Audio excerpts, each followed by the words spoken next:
Bismillahirrahmanirrahim. Assalamualaikum warahmatullahi wabarakatuh. Alhamdulillah.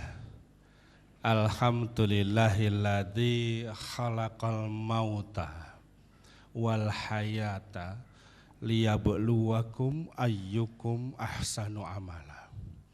Asyhadu alla ilaha illallah wahdahu la syarikalah wa asyhadu anna Muhammadan abduhu wa rasuluhu la nabiyya ba'dah. Allahumma shallu wa sallim ala sayyidina habibina syafi'ina Muhammad sallallahu alaihi wasallam khairul maula wa ala alihi wa sahbihi wa mawalah. La haula wa la quwata illa billah. Rabbi shrah li sadri wa yassir li amri wal 'uqdatam min lisani yafqahu qauli. Ibu, Bapak, para direktur, para pimpinan Rumah Sakit Umum Daerah Dr. Muwarti yang insya Allah dirahmati Allah, seluruh keluarga besar Rumah Sakit Dr. Muwarti yang kali ini saya benar-benar berdoa mudah-mudahan dilimpahi umur panjang manfaat. Amin. Kesyukuran selalu kita ingin dereke agar kita semua dengan suka hati selalu melafalkan tahmid hamdalah atas nikmat yang Allah berikan sampai hari ini. Masih diberi usia, alhamdulillah, masih diberi kesempatan, alhamdulillah, bahkan masih diberi kekuatan iman dan Islam, alhamdulillah. Walaupun saya sering mendengar ada beberapa di antara kita yang menyatakan bahwa kita beragama Islam ini kan karena otomatis, karena bapak ibunya Islam, Prof. Kebetulan punya saudara-saudara ya Islam, menikah dengan orang yang agamanya Islam, bergaul dengan kebanyakan teman-teman Islam, putra-putri ini ya otomatis Islam, maka otomatis kita agamanya Islam. Ngaten nggih Bu, Pak? Mboten. Karena buktinya ada sedikit saudara-saudara kita yang di pertengahan jalan gelewar, itu bahasa Indonesianya apa ya? Tergelincir ya. Kemudian keluar dari agama kita yang kita menyebutnya dengan istilah murtad. Sebaliknya kita punya banyak saudara yang bapak ibunya bukan Islam, punya jodoh ya bukan Islam. Kebetulan anak-anaknya juga tidak ada satupun yang Islam, bekerja di institusi yang bukan Islam, tetapi tiba-tiba dia jatuh cinta dengan agama Islam. Maka yang seperti ini disebut hidayah. Untuk itu harus kita syukuri. Dan kita berdoa mudah-mudahan sampai akhir hayat kita dalam keadaan Islam yang terjaga. Amin. Seperti kita tahu,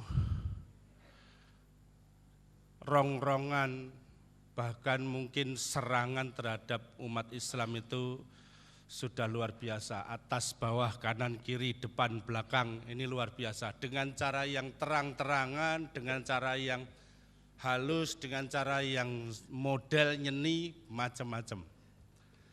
Maka kali ini saya sering ditanya kepada semua orang, terutama para karyawan. Terakhir kemarin Prof, saya diundang ke Chevron Duri Pekanbaru. Di sana juga sama berbicara tentang etos kerja. Orang tuh selalu bertanya kepada saya, Pak, mana dulu, gaji dulu apa kerja dulu? Seolah-olah bertanya telur dulu apa ayam dulu gitu ya. Ini tidak bisa begitu. Karena apa? Kalau Anda bertanya gaji dulu, lantas apa dijamin pekerjaan Anda pasti selalu langsung baik? Mohon maaf, kalau saya boleh bertanya, tolong jangan malu-malu, jawab dengan jujur, mumpung ada Prof. Zainal dan yang lain-lain. Tolong tunjuk jari, siapa di antara panjenengan yang merasa pantas untuk digaji lebih banyak dari yang sekarang? Prof, enggak ada yang ngacung, Prof.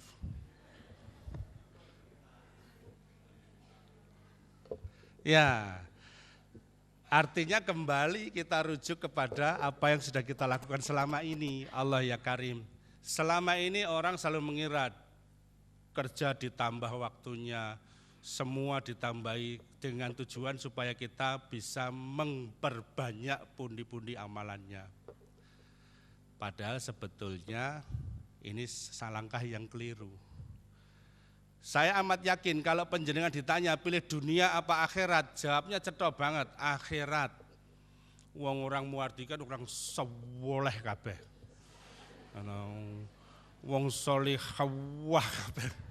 Jadi kalau ditanya mesti jawabnya pilih akhirat, mesti. Tetapi tidak begitu pada prakteknya. Kita bekerja hanya ketika pimpinan ada, kita serius bekerja. Kita melakukan pekerjaan dengan baik hanya ketika dalam tanda kutip insentif itu mengikuti dengan baik. Selebihnya kita lupa. Dulu pertama kali kita bawa stop map ke sini, dulu pakai foto 4x6. Masih ingat janjinya waktu itu? Masih ya? Saya yakin Anda masih ingat, kalau tidak salah Anda berjanji akan mengabdikan seluruh hidup dan kehidupan panjenengan di rumah sakit ini. Betul? Apa betul? Lalu kenapa sampai di pertengahan jalan? Seharusnya kalau ukuran muwardi mau lulus JCI itu enggak usah pakai di training, enggak usah pakai dilatih, karena sudah kebiasaannya begitu. Karyawan muwardi itu karyawan yang solid. Diarani solid kok do mesem kabeh. Ora jelas iki. Oh sulit ya. Oh sulit. Allah ya Karim. Ya, padahal sebetulnya sudah ditegaskan oleh Allah. Kalau mau makmur, mau kaya, caranya itu enggak kayak gitu. Saya kutip satu ayat saja yang paling gampang, surat ke-65, surat At-Tolak ayatnya ayat 3. Di sana Allah itu tegas sekali ngendikannya dan itu tidak perlu ditafsirkan dengan sulit. Wa yarzuqhu bighairi yahtasib. Wa may yatawakkal 'alallah fahuwa hasbuh. Al-ayah. Allah akan memberi kita rezeki dari arah yang mana saja tidak disangka-sangka. Dan wa may yatawakkal 'alallah, dan siapa saja yang tawakal sama Allah, fahuwa hasbuh, Allah akan mencukupkan kita. Tapi ya inilah kebanyakan kita, bal tu'thirunal hayatat dunya. Kebanyakan kita lebih suka dunia. Karena apa? Selama ini ternyata kita memandang sukses itu masih belum sepaham. Ibu-ibu kalau cerita sama tetangganya, sama kerabatnya, selalu sukses itu identik dengan dunia, selalu. Oh, omahe wis gede, omahe ora mung siji, 16. Iki apa? Omah kok 16 sing nggo apa ya? Mobilnya juga gonta-ganti. Oh, memang makelar. Iya. Selalu ukurannya itu, tapi jarang dok saya dengar anaknya jadi orang biasa, tapi rajin ke masjid, rajin ngaji, itu tidak disebut sukses. Jarang orang tua yang bangga dengan anaknya yang rajin ke masjid, rajin ngaji, tapi pekerjaannya biasa saja. Itu jarang orang tua bangga, oh anakku sukses. Dia pintar ngaji, rajin sholat. Sekali lagi, bal tu'thirunal hayatat dunya. Padahal Allah sudah bilang wal akhiratu khairu wa laka minal ula meleset meneh gitu. Khairu wa abqa. Padahal akhirat itu kata Allah jauh lebih baik dan kekal. Maka sebetulnya perlu kita luruskan selama ini nawaitunya apa? Karena kata Rasulullah innama likulli imri'in man nawa atau innama amaluhu biniyat. Semua tergantung niatnya. Kalau panjenengan bekerja, Bapak Ibu, kok pinginnya sugih, pinginnya punya hidup yang nyaman, ini salah alamat. Dadi dokter itu kan sugihe mung sulapan. Kok nek pensiun dadi dokter ora sugih wis to. Iya, percaya sama saya. Iya. Maka ndak usah meri kayak gini nih. Makanya sengaja kenapa rumah sakit ini parkirnya dibuat ndak enak gitu, kenapa? Loh, itu ada ibroh di balik itu ada. Supaya dokter-dokter itu dora pamer montor neng kene. Nanti kasihan yang belakang-belakang itu isinya gur ngelapi terus. Tapi itu dunia, subhanallah. Padahal sebetulnya kalau mau lulus JCI itu gampang. Cukup saja Anda tawadhu, duduk dengan khusyuk, jalani pekerjaan ini karena ibadah, semuanya dibereskan sama Allah. Innama amruhu idza arada syai'an ayyakula lahu kun fayakun. Wah, tapi ya ora gampang ngono, Mas. Loh, memang iya. Memang kun fayakun itu bukan simsalabim. Selama ini kan pemahaman kita kun fayakun itu simsalabim, padahal enggak begitu. Ulama, kiai itu kenapa doanya mustajab? Karena riyadhahnya panjang. Kira-kira mereka sholatnya sama panjenengan khusyuk mana? Ngamalnya sama panjenengan banyak mana? Puasanya sama panjenengan banyak mana? Gini wis ngerti. Ya memang berbeda. Kiai, ajengan, ulama itu memang orang yang dekat dengan Allah, sehingga setiap ucapannya itu tulus. Sementara kita selama ini, maaf, sekarang Dok sedang musim yang namanya orang bikin pondok pesantren hafidz Quran. Sedang marak ini. Orang-orang semua di anak-anak sudah hafalkan Quran. Tetapi lupa mengajarkan yang namanya adab. Yang namanya akidah. Akhirnya bocah hafal Quran, tapi kalau di depan orang tua nelenteng kayak celeng. Iya, banyak itu. Karena lupa. Karena tujuannya apa? Tujuannya menghafal tidak lillah, tapi biar keren. Biar nyohor, apal itu kan keren, kan betul enggak? Dan sudah dijanjikan nek anak hafal Quran, bapake mlebu swarga. Ya ndelok bapake. Loh, tiket memang sudah ada, tiket sudah diterima. Antum punya tiket surga, bahkan diberi mahkota, ya kan? Lah tapi kalau naudzubillahi min dzalik. Kelakuannya simsalabim itu tadi ya susah. Bapak, Ibu, saya sering ingatkan, jangan suka makan harta yang tidak jelas. Apalagi yang jelas-jelas tidak jelas. Apa ada Pak di rumah sakit harta yang tidak jelas itu? Loh, do semaur dewe. Saya kan tidak tahu, Prof. Mereka yang jawab kok. Maka sekarang difahami. Kalau yang namanya bekerja diniatkan ibadah, maka yang namanya keengganan itu tidak ada. Maaf, saya tidak bermaksud apa-apa, tapi saya mau nanya sama ibu bapak sekalian. Panjenengan tiap hari berinfak 1 miliar? Betul. Setiap bulan bangun masjid? Enggak juga. Puasa terus menerus? Iki wis ora poso apa meneh? Ya. Terus setiap hari tahajud 100 rakaat? Enggak ya. Berarti satu-satunya yang bisa Anda jadikan hujah ke Allah sebagai ibadah itu apa? Ya pekerjaan kita ini. Ini satu-satunya yang bisa kita lakukan istiqomah dan itu bisa bernilai ibadah. Maka kembali sebetulnya it's quite simple, meniatkan bekerja itu hanya untuk ibadah saja. Kalau niatnya ibadah, insya Allah tidak ada potongan perawat kok mencucu lambene itu renek. Saya sudah sering pesankan pada penjenengan, Bu, Pak, saya badai mengingatkan penjenengan, yang datang ke penjenengan itu orang sakit. Jangan berharap orang sakit itu ramah. Jangan berharap orang sakit itu ingat terus terima kasih. Jadi dokter kok gregeten, wis dioperasi ngantek kemeringat renek matur nuwune. Wah, tak pedot neh. Loh. Ini perawat ya gitu. Kelihatannya habis dipanggil supervisornya, dipanggil pengawasnya, dikasih nasihat habis-habisan. Begitu masuk ke sal-sal pasien itu medeni Pak, medeni ya. Oh Profesor Zainal harus lihat yang kayak begini ini.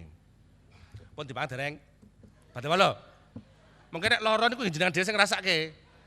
Pegel aku ngono.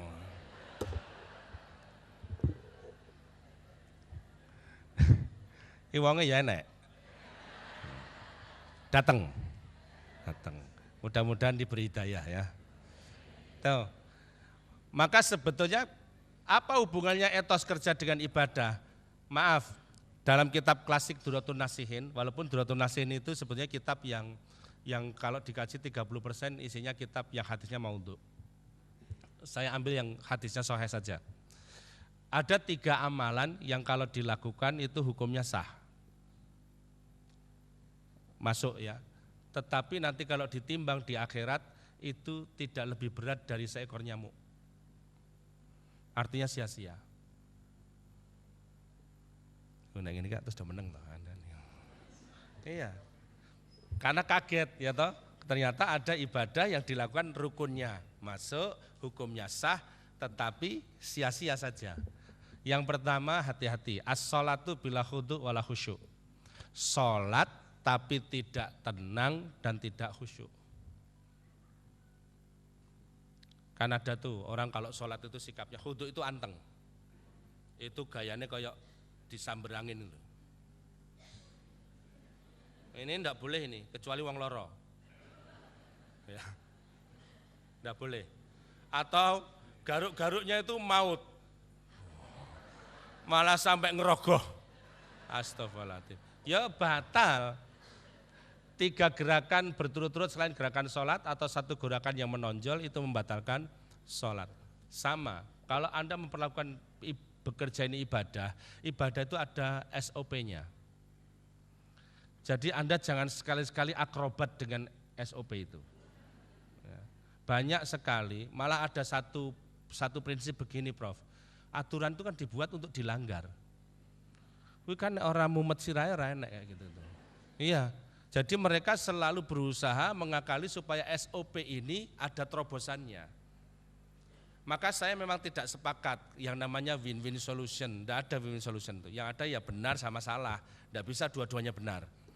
Yang bisa win-win solution itu cuma Allah. Ya kan? Cuma Allah. Karena Allah saja yang bisa punya sifat adil, Allah saja bisa sifat Rahman dan Rahim. Hanya Allah, karena Allah punya modalnya. Apalagi dikatakan sampai kita ambil kebijaksanaan. Saya kok miris kalau ada kata kebijaksanaan itu ya.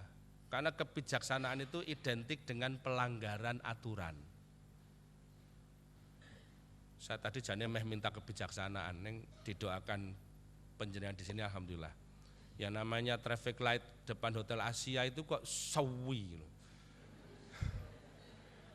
Nah, itu tiba-tiba bis yang namanya ganti bagus sekali itu, sumber selamat itu, kan wis ganti apik toh namanya itu tetap liwat tengen Pak, wus, wah kae, nek ngetut kayak mesti selamat aku.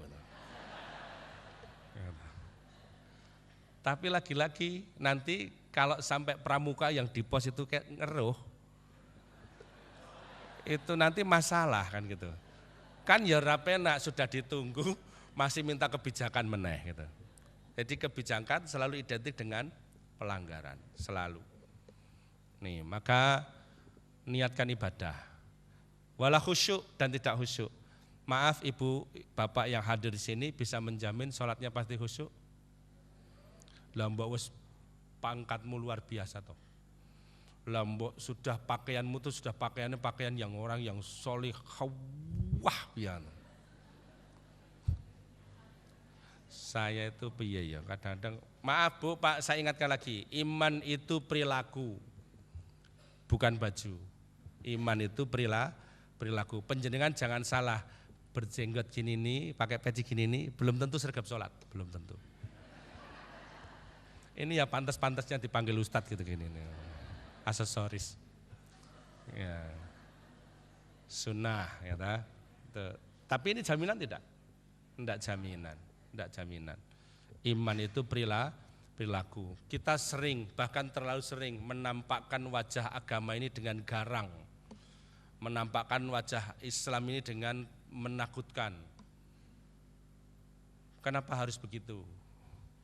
Di tempat kita ini anggar ketoke wonge sregep ngaji, sregep melu pengajian, kuwi malah saya medeni.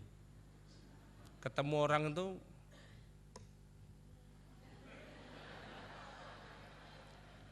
ana dokter kok nganggo aturan mahram barang. Pasiennya wedok arep dioperasi, iki dudu muhrimku. Walah ya selak innalillahi. Ndak ada aturan kayak begitu itu. Dalam hal darurat ndak ada. Adam R yang dulu kebakar ekornya itu dok, itu saya ikut di situ. Nah, boleh percaya boleh tidak, ada pendetanya, ada biarawatinya, ada ustadznya, aku.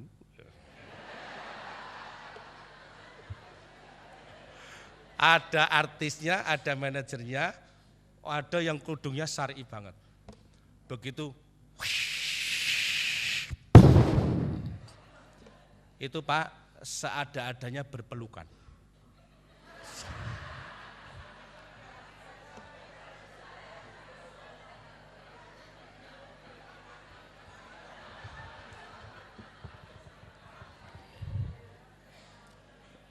Masalahnya dorang ngelakoni ya. Sing ngelakoni lo jantungnya sarap entek, malah diceritakan malah diguyu jan tidak berperasaan. Iya, artinya ternyata itu tidak jadi barrier sama sekali. Maka saya setuju kalimatnya Khalil Gibran itu. Untuk apa beragama kalau hanya untuk berbeda? Di tempat kita kan ngono, nek kira-kira sinau agamane rada getol ke Arab-Arapan. Nek sekolah rada dhuwur, Inggris terus metune. Iya. Ngaji lagi sesi wae ketemu kancane assalamualaikum.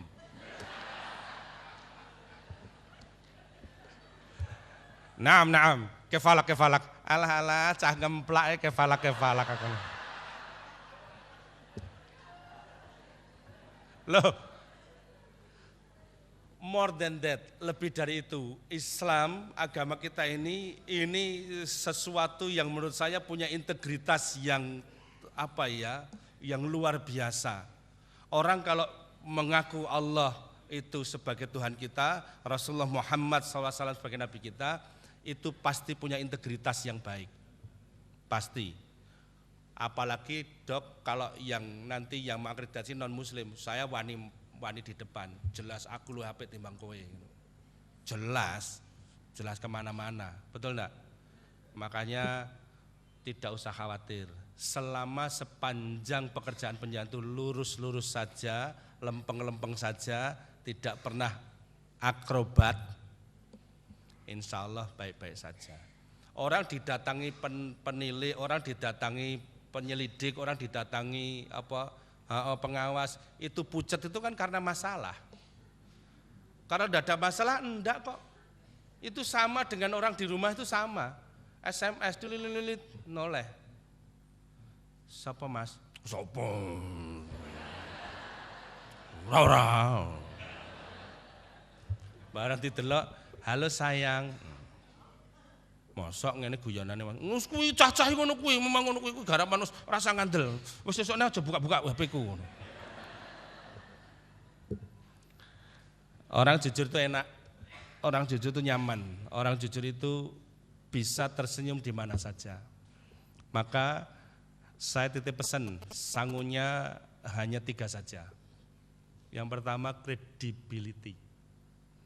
Kredibilitas harus Anda jaga dengan baik. Berarti mengimani agama ini dengan kafah, menyeluruh. Jangan ditolak satu-satu. Kita tuh senengannya milih-milih golek dalil iki sing kira-kira ora patek medeni gitu ya. Sing yang isinya neraka itu dihindari semua. Tapi dihindari jangan cuma dihindari dibaca, tapi dihindari juga hal-hal yang menyebabkan kita dekat dengan neraka. Yang kedua, intimasi. kedekatan kita dengan kru, dengan karyawan, dengan pasien, dengan masyarakat, itu harus ini jadi teamwork. Dan kunci dari intimasi itu adalah komunikasi yang baik. Ini sudah diajarkan sama Rasulullah, man amana billahi wal yaumil akhir falyakul khairan aw liyasmut. Rasulullah itu luar biasa. Komunikasi sama orang itu yang baik. Sama-sama ngomong itu kalau bisa ngomong yang menyemangati. Memang wis ngerti elek, ning rasa mbok elek-elek. Makanya saya tidak suka menyebut orang ini, ibu ini cantik, ibu itu tidak cantik, bapak itu ganteng, bapak ini tidak ganteng, enggak. Saya selalu bilang ibu ini berbeda. Hanya berbeda saja. Loh iya, soalnya kalau cantik itu kan relatif ya Bu ya. Relatif. Jangan Anda pikir Mbak, jangan Anda pikir semua laki-laki itu suka yang langsung. Ada juga yang senengnya sing bentuknya kayak ndok itu ada. Wong ini selera kok. Selera. Nah, ingat satu bentuk komunikasi yang baik, satu bentuk bisnis yang bisa keep forward atau growth-nya itu positif, itu kalau dia melayani person by person itu istilahnya tailor made. Sesuai dengan orangnya. Iya. Kuwi mau dok apa jenenge mau. Angel kok. Kuwi mau sitri mau. Ada kimiawinya ya, nyatu gitu loh. Pasien dengan kita. Hadapi dengan baik, atasan dengan bawahan. Hadapi dengan baik. Yang merasa atasan, maaf, jaga tuturnya. Karena apa? Kata-katanya sama, tapi kalau yang mengucapkan atasan itu bisa rasanya beda. Misalnya temennya, nek ngundang deh, blok, rene blok. Itu kalau temennya langsung dijawab, ngapa kak? Iya, tetapi kalau atasan yang manggil dengan kalimat seperti itu rasanya jelek gitu. Ya Allah, sekolah seprono seprene diarani ora lah kurang ngono lho. Iya. Hati-hati, intimasi. Dan yang ketiga yang pasti menjadi tiket nanti adalah reliability. Kehandalan, spesialisasi. Apa yang menjadi istimewa dari rumah sakit ini dibanding dengan rumah sakit yang lain? Bapak, Ibu, saya pernah bersama Hermawan Kertajaya memberi satu pelatihan namanya Boosting Your Marketing Capability with Spirituality. Beliau itu menyimpulkan any kind of business in the future is service business.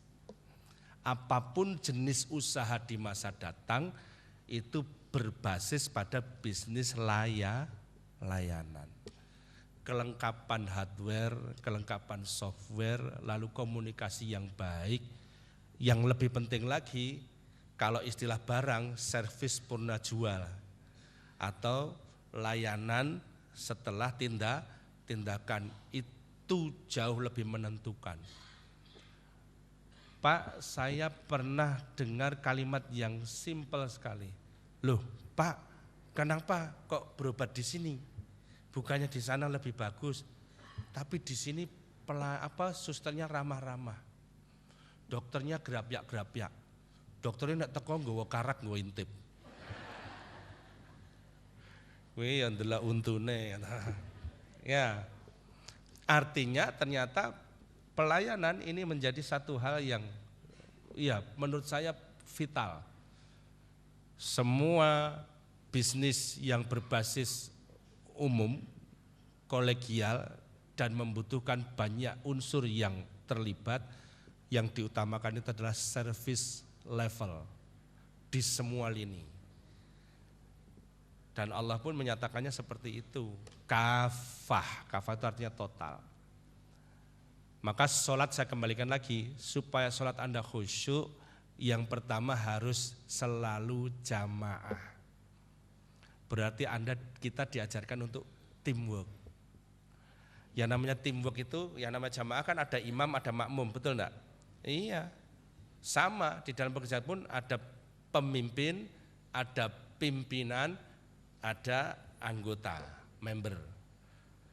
Saya lebih suka menyebut pemimpin ketimbang pimpinan, karena pemimpin itu tidak selalu pimpinan. Pemimpin itu bisa siapa saja, it could be anyone. Ciri khasnya pemimpin adalah inisiatif. Ciri khas seorang pemimpin itu inisiatif. Jadi walaupun bawahan, tapi dia punya inisiatif banyak yang baik, dialah pemimpin. Karena keberadaannya diakui banyak orang. Ada enggak Bapak Ibu merasakan satu ketika dalam satu jamaah, satu majelis, ketuanya sudah datang, tapi mereka masih menunggu seseorang yang bukan ketua, bukan anggota, karena dia cukup disegani. Ada seperti itu. Nah, itulah pemimpin. Rasulullah mengajarkan kepemimpinan itu dengan leading by example, memimpin dengan teladan. Allah pun tegas mengatakannya, laqad kana lakum fi rasulillahi uswatun hasanah. Sudah jelas, laqad ini isim inna yang ditasdidkan, la itu sungguh-sungguh, qad itu sungguh-sungguh, jadi double. Sungguh sudah ada pada diri Rasul itu teladan yang baik. Jadi zaman sekarang tidak bisa, kalau kita jadi bos itu tidak bisa dok, tidak bisa. Kalau bos itu duduk di belakang, nunjuk, itu bos. Kalau pemimpin, dia ada di dalam, terlibat di situ.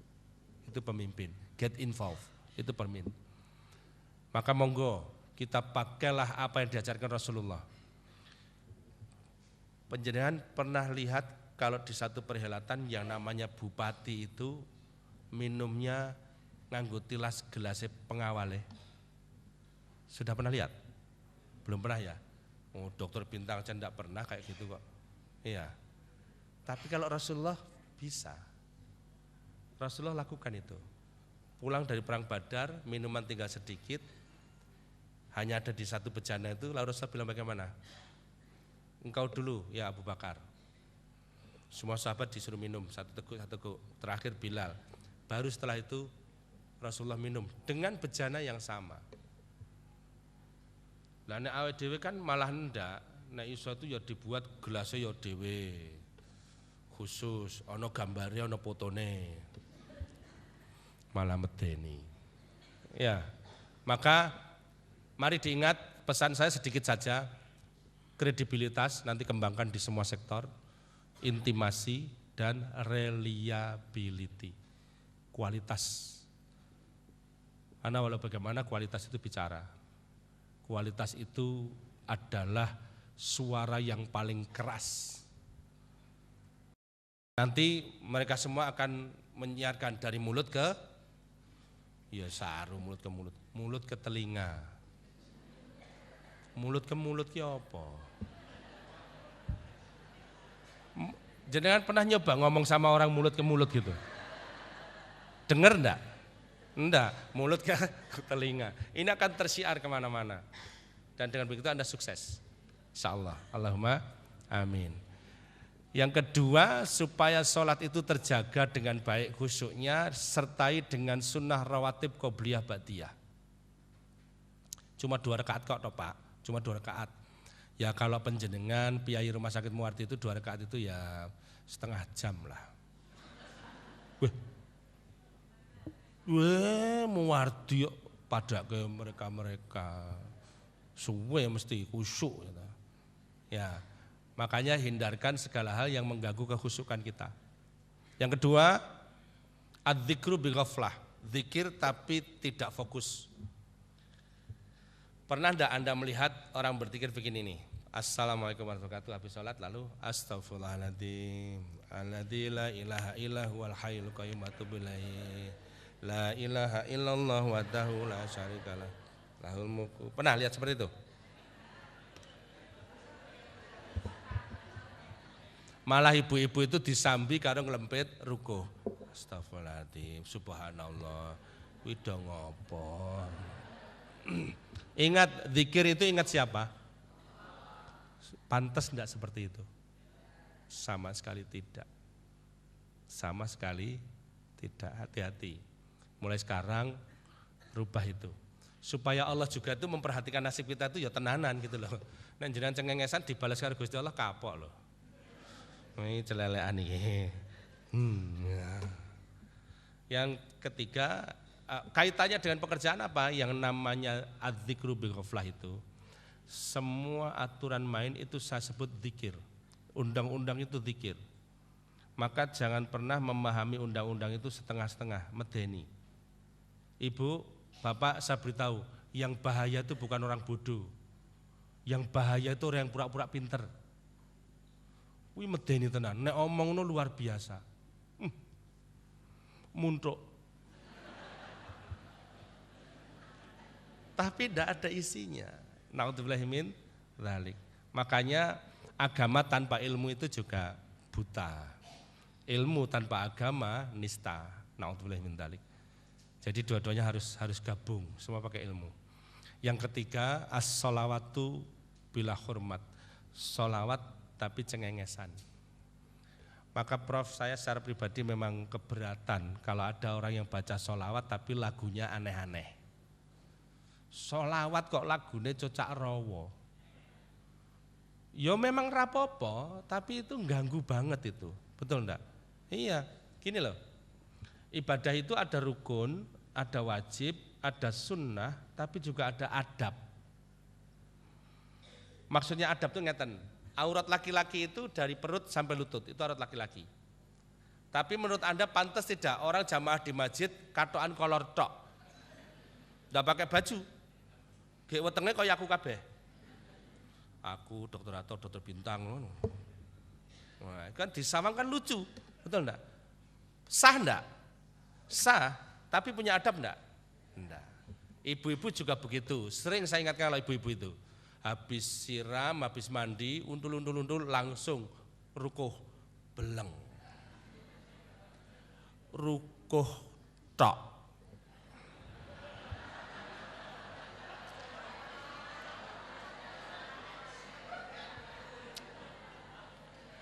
Ya sing ora. Sing guyu kan mesti hooh. Bayangkan rukuh tok. Ya Allah. Itu penjenengan tahu ndak yang namanya malaikat delik neng buri lemari kabeh. Terus do ribut, catet. Enggak ya tugasmu iki ngono. Sawangan dhewe ngono. Malah meneri to. Meneri apane wis ora simetris kok.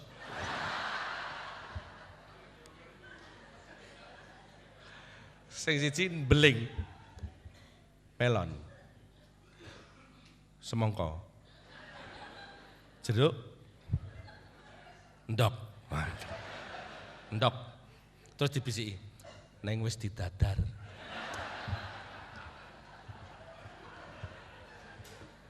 Allah ya karim. Itu tidak beradab. Mosok sholawat ya Nabi salamu alaika. Ya ora apa-apa ning jogete kuwi lho saya itu. No. Prof, saya pernah dengar begini. Salatullah salamullah ala yasin habibillah. Ya ora apa-apa, ning njaluk diketak sirahe kuwi. Iya, maaf, jangan. Tempatkan di tempat yang baik, nggih. Tempat-tempat yang baik. Kemarin saya di Demak melepas jamaah haji Demak itu, Bupati dan seluruh Muspida hadir. Itu saya takjub Prof. Pak Bupati itu begitu pidato, di akhir sambutannya melepas jamaah itu dengan sholawat daiman. Sampai berurai air mata, suaranya luar biasa. Saya baru dengar sekali itu Bupati maca sholawat. Maulaya sholli wa salim iman abada. Beliau itu berurai air mata. Lah itu jamaah haji sudah pengen mau ketemu Rasulullah ya nangis kabeh. Saya ya berpartisipasi. Loh, siapa yang sayang, enggak cinta sama Rasulullah itu siapa coba? Betul enggak? Walaupun kita kebiasaannya tidak begitu. Dan ini sholawat yang baik, daiman abadan. Maksudnya apa? Terus menerus selama-lamanya sholawat itu diberikan pada beliau. Ya Allah ya Karim. Saya pernah akhir Ramadan kemarin diundang ke Sukarjo, Dok ke dalam Sukarjo. Itu khataman Quran. Anak-anak kecil-kecil itu sudah khatam Quran, Dok. Saya senang. Terus dibawa ke panggung gini ini berdoa khatam Quran, senandung Quran itu. Allahumma arhamna bil Quran. Terus ditabui tung tang tung tung tang tung. Lah sing ning mburi kuwi waja'alhu lana. Bola kepiye iki wong donga kok kaya ngene iki. Luput meneh. Jadi itu namanya cengengesan. Ya Allah ya Rabbi. Allahumma arhamna bil Quran waj'alhu lana imama wa nura wa huda wa rahmah.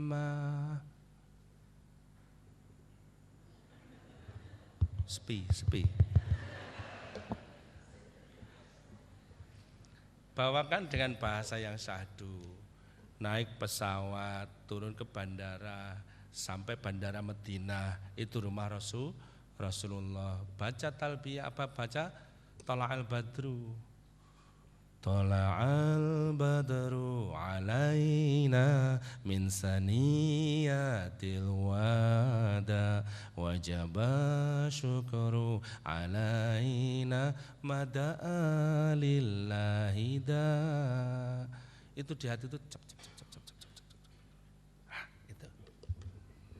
Maka terakhir saya ingin sampaikan, untuk punya etos kerja yang baik, untuk punya semangat kerja yang baik, panjenengan harus mencintai pekerjaan ini. Harus. Sebab kalau tidak mencintai, oh ya Allah Bu, Pak, pernah jatuh cinta toh? Pernah? Kok kayak urung tahu ngono ya? Sudah pernah ya? Lupa. Orang yang jatuh cinta itu coba Anda lihat, orang yang jatuh cinta itu baru lihat sandalnya saja. Sandal gue, selen sisan. Tapi berhubung sandalnya DE, gimana rasanya Bu, Pak? Oh iya, orang mau celes, jantung ini tidak beraturan.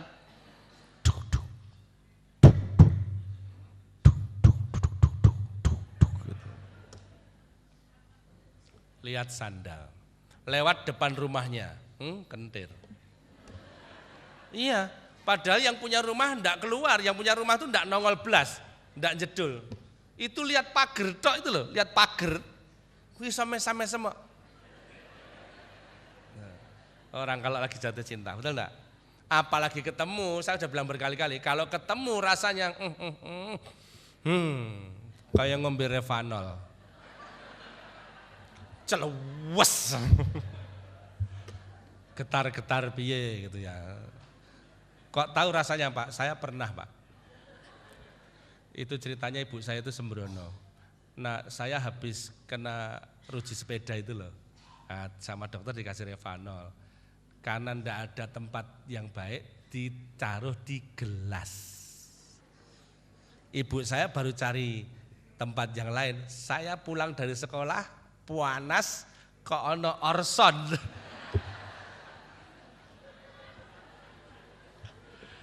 Gelek. Udu Orson iki. Ibu saya langsung bocah. Ya. Maka Ibu, Bapak cinta.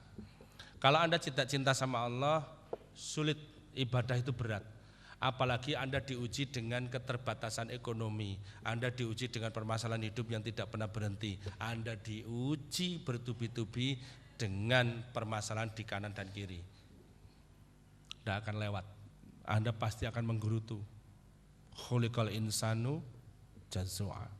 Memang manusia itu diciptakan oleh Allah penuh keluh kesah. Sing kafir maksudnya. Iya. Bapak Ibu, ujian itu pasti datang. Dan ingat, hanya orang-orang yang terpilih oleh Allah lah yang mendapat ujian yang luar biasa. Maka jangan pernah lagi berdoa sama Allah lucu. Ya Allah, saya sudah tidak kuat ya Allah. Kui malaikat sing krungu dongamu kukur-kukur. Piye itu karepe bocah iki. Padahal Allah saja bilang kuat. Surat kedua, juz kedua 286. La yukallifullahu nafsan illa wus'aha. Itu tegas Allah bilangnya, Anda tidak akan diuji oleh Allah melainkan sesuai dengan batas kemampuan kita. Berarti Anda pasti sanggup, pasti lolos, pasti. Pertanyaannya jangan lantas, kenapa aku? Ku nek malaikat buat takoki jawab yo karepmu. Lah ya memang kita memang Anda kuat, Anda mempunyai kapasitas dan kompetensi yang memadai untuk melewati ujian ini. Tetapi begitu tahapan ujian ini terlewati, kita dinaikkan derajatnya oleh Allah. Biasanya begitu. Jadi jangan heran, dan saya ingin luruskan, ujian tidak selalu musibah. Nggih. Ujian tidak selalu musibah. Orang kadang-kadang mengidentikan ujian itu pasti musibah. Orang datang ke saya itu, Pak, saya dapat ujian, mesti musibah. Tokoku hilang, mobilku hilang, bojoku hilang. Bojo kok hilang? Bukan hilang, tidak mau pulang. Itu beda itu. Ya. Di surat Al-A'raf ayat 168, di sana Allah tegas menyatakan, kami akan menguji mereka dengan nikmat yang baik-baik dan bencana yang buruk-buruk. Jadi nikmat itu juga ujian. Yang paling sulit itu adalah mengendalikan ujian ketika nikmat datang. Cenderungnya lupa. Diberi badan sehat, wajah cantik, rezeki lancar, umur panjang, delalah putrane yo pinter-pinter kabeh, soleh-soleh kabeh. Ngono ya bapake gur kon salat subuh we angel. Ngono kok ya pengen urip itu loh. Mencintai Allah itu gampang. Saya akan sengaja membuat penjenengan kaget, tapi tidak usah pakai sound system, pakai pertanyaan saja. Ibu, Bapak, coba Anda bayangkan kalau Anda mempunyai kekasih, mempunyai pasangan, mempunyai suami, mempunyai istri, tetapi Anda tahu kekasih Anda itu mengkhianati Anda. Bagaimana rasanya? Sakit. Ditambah kene muarti mari ora kowe. Ndak ya. Ndak ada. Malah dokternya sing lara yang ngono kuwi. Ini belum seberapa. Anda bekerja, Anda dapat uang, Anda berikan uang pada kekasih Anda itu. Tetapi ternyata uang ini dipakai seneng-seneng sama kekasihnya yang lain. Bagaimana rasanya? Sakit. Itu belum seberapa. Saya mau tambahi lagi. Kekasih yang Anda cintai itu mengkhianati Anda di rumah Anda, di tempat tidur Anda. Bagaimana rasanya? Sakit ya? Diapakan kira-kira orang ini?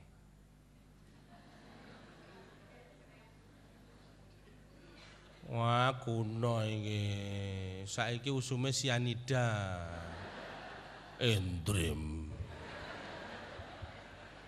Muni endren mesti ngerti mesti omahmu kono. Sianida kan rodok kota sithik. Iya. Ini masih belum seberapa, Pak. Ini masih belum seberapa.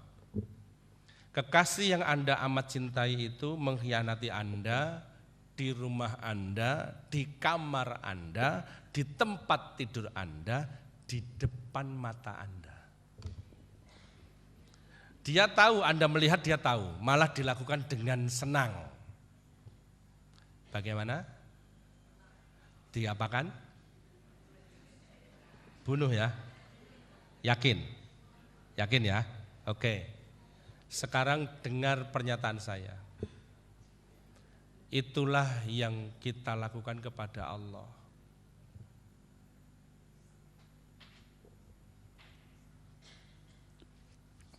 Maaf. Kita tahu Allah mencintai kita. Kita tahu Allah berikan semuanya untuk kita. Bahkan setiap Anda kalau saya tanya apakah Allah Maha melihat, Anda pasti jawab, ya Allah Maha melihat. Tapi apa yang Anda lakukan di depan penglihatannya? Bagaimana kalau Allah itu emosinya sama kayak Anda?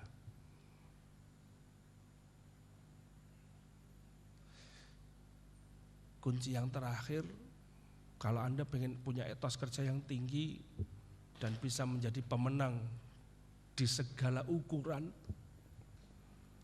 ingatlah Allah itu ada. Saya merasa sesak dada saya ketika harus membayangkan orang-orang yang dengan sengaja mengkhianati Allah.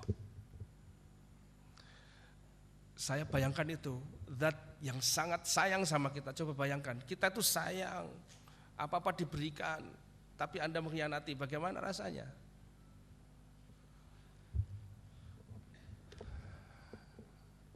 Astaghfirullah Rabbal baraya, astaghfirullah minal khataya, astaghfirullah Rabbal baraya, astaghfirullah minal khataya, astaghfirullah Rabbal baraya, astaghfirullah minal khataya. Untuk ibu bapak masing-masing mari kita tundukkan kepala, kita pejamkan mata, lalu coba masing-masing khusyuk dengan dirinya masing-masing. Coba masing-masing tarik nafas yang dalam, istighfar, astagfirullahaladzim. Lakukan dengan sepenuh hati, lakukan dengan tanpa ragu-ragu, lakukan dengan tanpa malu-malu. Tarik nafas, istighfar, astagfirullahaladzim. Coba maknai baik-baik kalimat yang kita ucapkan itu. Tarik nafas, istighfar. Lalu pun coba bayangkan tatapan mata ayah dan ibu kita. Lalu coba bayangkan tatapan mata anak-anak kita.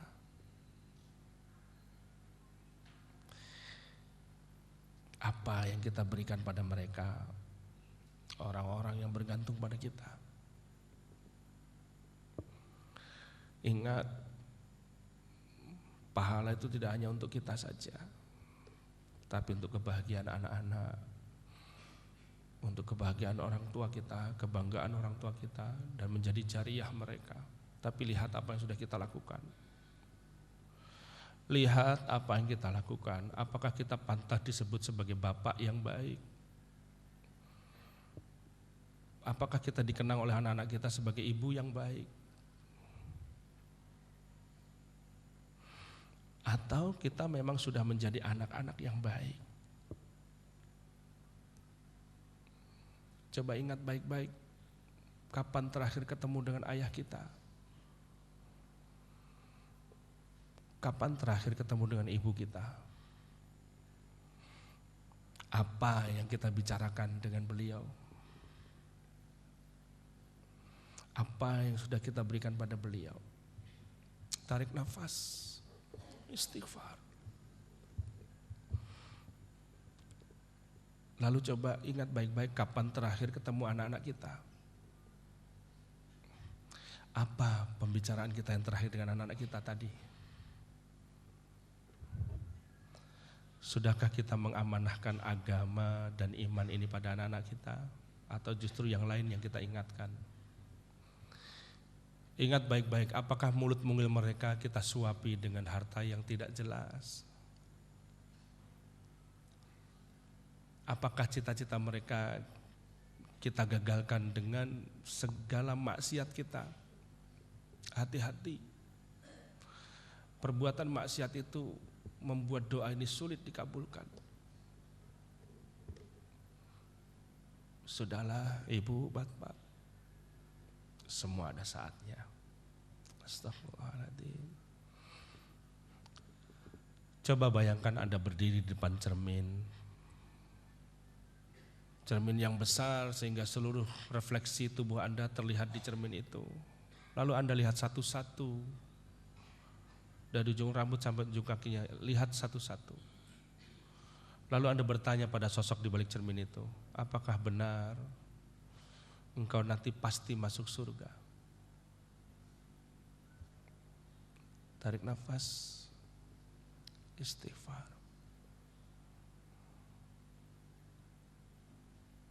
Allahumma ya Allah, ampuni dosa kami ya Allah.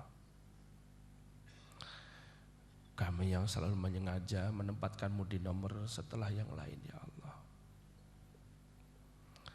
Kami lebih khawatir tentang anak-anak kami ketimbang meninggalkan salatku dari-Mu ya Allah.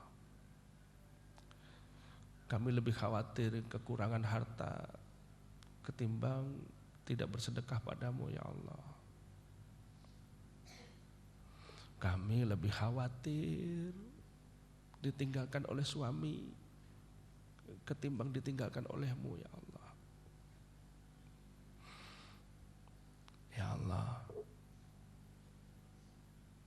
jika azab itu harus ditimpakan ya Allah, timpakan sekarang saja ya Allah. Jangan di akhirat nanti. Terlalu berat ya Allah, terlalu berat. Astagfirullahaladzim.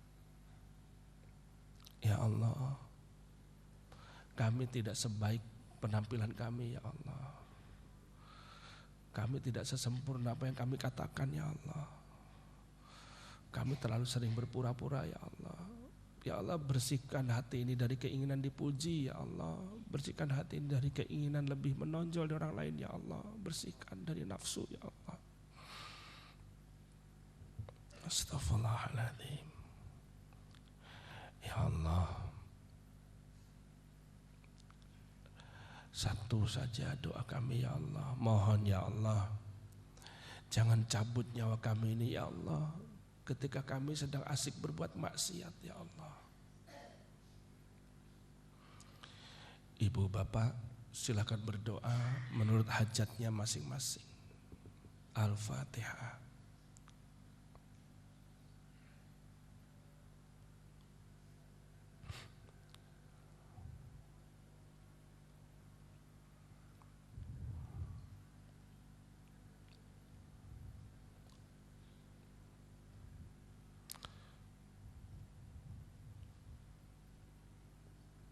Cukup, amin, amin ya rabbal alamin. Tarik nafas, istighfar. Coba lihat teman-teman kita kanan kiri itu, lihat baik-baik.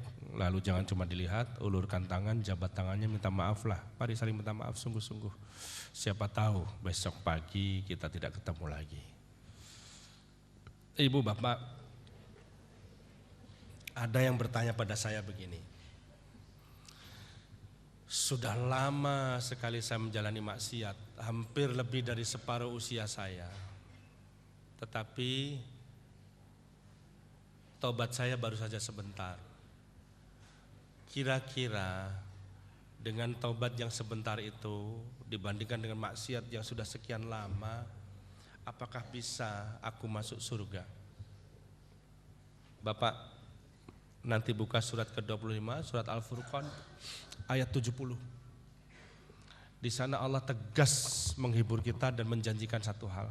Ila man taba wa amana wa amila amalan solihan yubaddilullah sayyiatihim bil hasanah. Ya Allah, kata Allah, kecuali mereka yang taubat, ila man taba wa amana, dan beriman sama Allah, artinya mencintai Allah.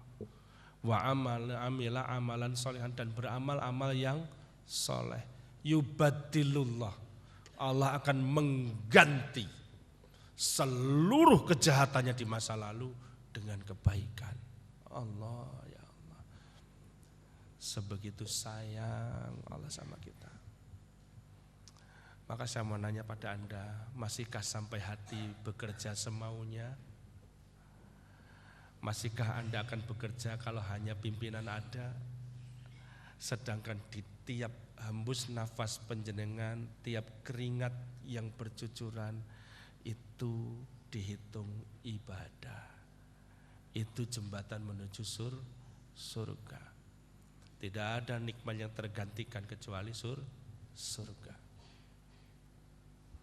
Wal akhiratu khairu wa abqa. Dan akhirat itu jauh lebih baik dan kekal abadi.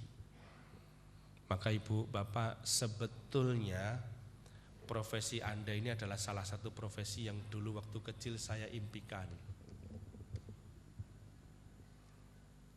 Karena dulu saya melihat, saya punya tetangga sudah sepuh sekali, namanya Dr. Barno itu.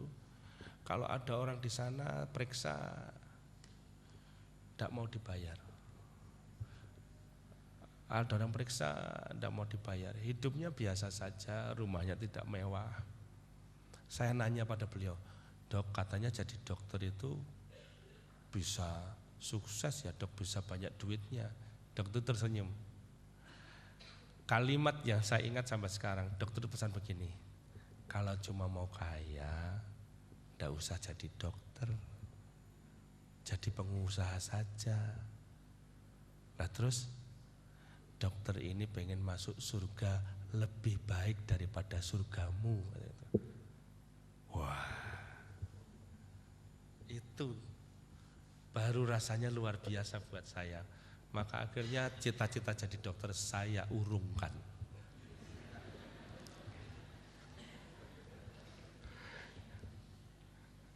Karena memang setelah lulus saya tidak kuliah, bekerja dulu, sehingga ya karena kondisinya tidak bisa. Nah, maka tidak usah khawatir. Dekatlah dengan Tuhan, biar Tuhan bereskan semuanya. Do the best, God the rest. Lakukan yang terbaik, sisanya urusan Allah. Ya. Saya beri anekdot yang sederhana saja. Orang kalau dekat dengan Allah, itu sak tingkah-tingkahnya selamat. Betul enggak? Satu ketika ada anak kecil mondok pesantren. Anak ini lulusan SD negeri.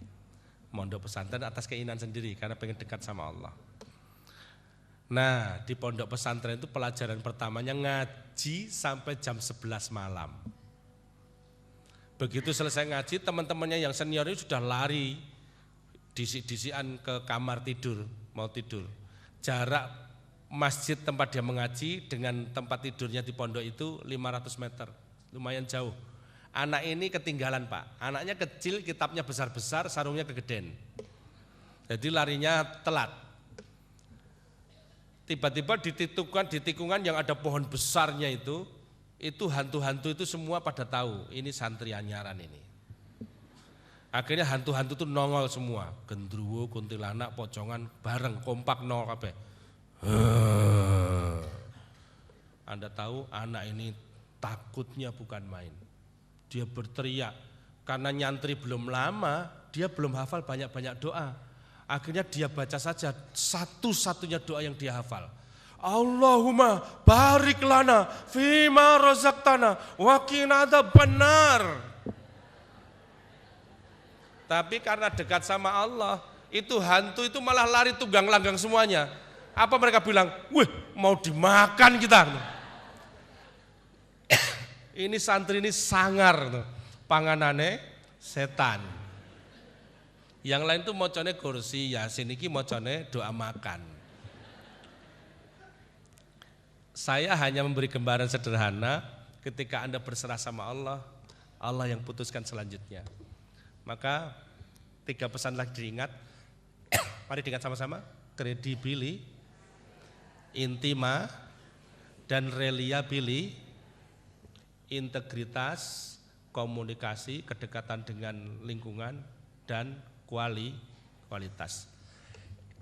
Ibu Bapak, itu yang bisa saya sampaikan. Mudah-mudahan manfaat dan mudah-mudahan tidak senang. Kok cepat selesai gitu ya? 1 jam padahal. Punjul ya.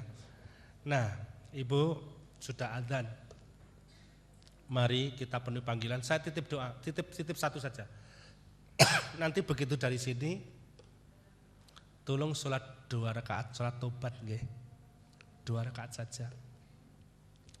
Jadikan saat ini momentum bahwa kita benar-benar ingin kembali ke jalan Allah. Dan mudah-mudahan di akhir usia kita banyak kebaikan, berlimpah-limpah kebaikan. Mari, tujuan kita meningkatkan kualitas rumah sakit ini tidak untuk penghasilan yang lebih baik, tidak untuk kemasyhuran di mata dunia, tetapi untuk memberi kesempatan beribadah lebih baik lagi. Amin. Demikian yang bisa saya sampaikan. Banyak salah mau dimaafkan ya Bu, Pak. Saya tutup dengan pantun. Jika ada sumur di ladang, boleh kita menumpang mandi. Jika ada umur kita panjang, Bapak Ibu jangan lupa rajin mandi. Terima kasih. Assalamualaikum warahmatullahi wabarakatuh. Waalaikumsalam warahmatullahi wabarakatuh.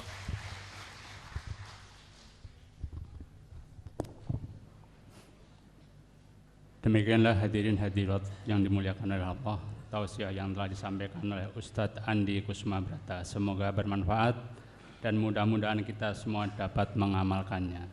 Acara selanjutnya yaitu doa pada Ustadz Dr. Arif Nuruddin, waktu dipersilakan.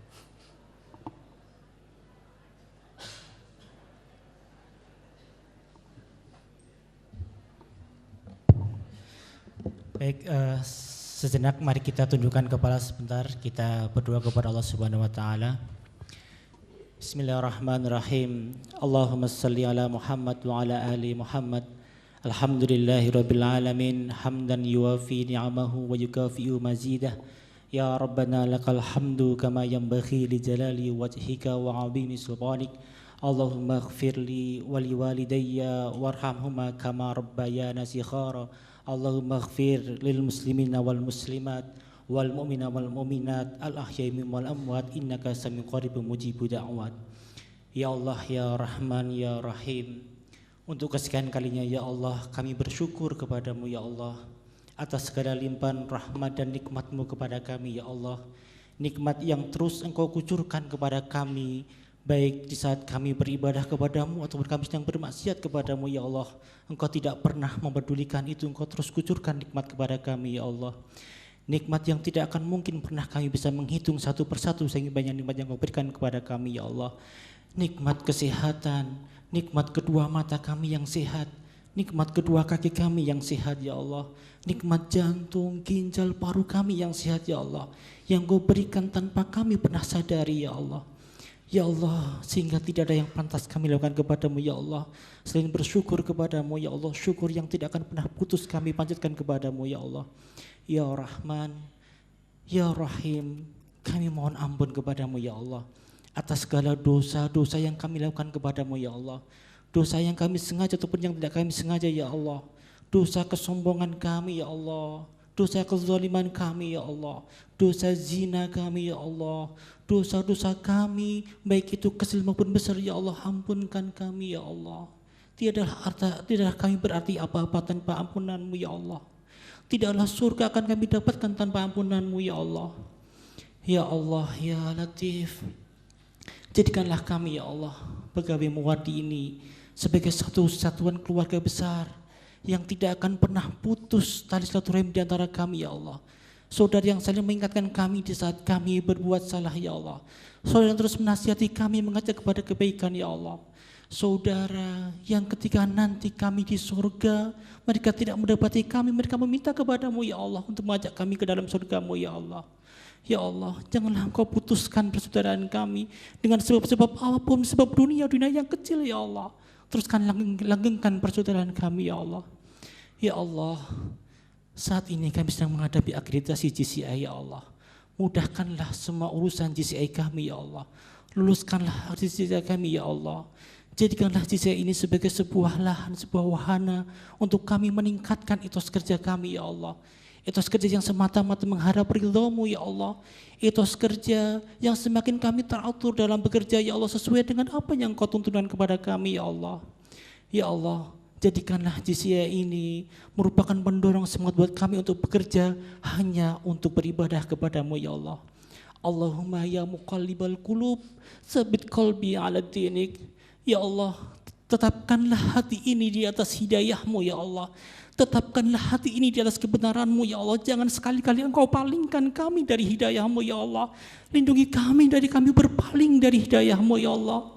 Allahumma ya muqallibal qulub, tsabit qalbi ala dinik.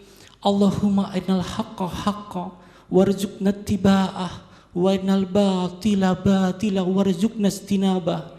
Ya Allah, tunjukkanlah kepada kami ya Allah bahwa yang benar itu adalah benar adanya, dan berilah kami kekuatan untuk mengikutinya, dan tunjukkanlah kepada kami bahwa yang salah itu adalah salah, dan terus bimbing kami untuk menghindarinya ya Allah. Rabbana zalamna anfusana wa illam taghfir lana wa tarhamna lanakunanna minal khasirin. Rabbana la tuzigh qulubana ba'da idh hadaytana wa hab lana min ladunka rahmah innaka antal wahhab. Allahumma anshur li ikhwanana muslimin, Allahumma anshur li ikhwanana muslimin fi kulli makan ya Allah. Allahumma anshur li ikhwanana muslimin fi Suriah, Allahumma anshur li ikhwanana muslimin fi kulli makan ya Allah. Rabbana atina fid dunya hasanah wa fil akhirati hasanah wa qina adzabannar. Subhana rabbika rabbil izzati amma yasifun wa salamun alal mursalin walhamdulillahi rabbil alamin. Assalamualaikum warahmatullahi wabarakatuh. Assalamualaikum. Hadirin yang dimuliakan oleh Allah, dengan berakhirnya doa ini maka berakhirlah seluruh susunan rangkaian acara pada tabligh akbar siang hari ini. Assalamualaikum warahmatullahi wabarakatuh.